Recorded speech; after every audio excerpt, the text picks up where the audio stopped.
Hi, I'm Katie O'Malley. I'm a writer with iParticle, and I'm here with my colleague Kelsey Johnson, who's going to tell us about a new study the Agriculture Committee is doing on mental health on the farm.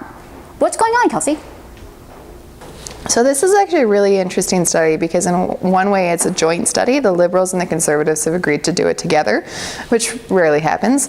And it started in June, and it came about from concerns about what the ongoing trade situation and volatility situation is having and the effects it's having on the farm, and several public suicides that had happened within the community. And so what they've agreed to is that they've agreed to hold a series of meetings where they're just going to talk about the issue. They're going to try and figure out what statistics we have. They're going to try and call in the departments. They called in the Ag Department in June.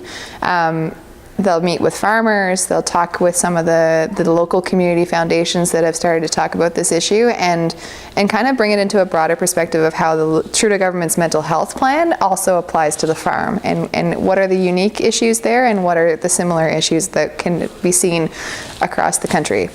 So what are we expecting to come out of the committee's report? What are they going to be producing or looking at specifically? So tomorrow's meeting is probably the first big meeting. They've already talked to the Department of Agriculture where it's been realized that we don't have a lot of data about this. So that's probably going to be a recommendation, is to get more data. The other people that they're talking to tomorrow are presidents of farm groups, an organization called Do More Ag that's partnered with Farm Credit Canada to kind of get into rural communities and get mental health resources in place for those communities. They'll be there tomorrow. There's a couple of groups from Quebec that'll be there tomorrow. The Canadian Federation of Agriculture, who have also been very instrumental about mental health on farms, will also be there. So we'll start to hear some of the problems and concerns, and then see what the committee comes up with from there.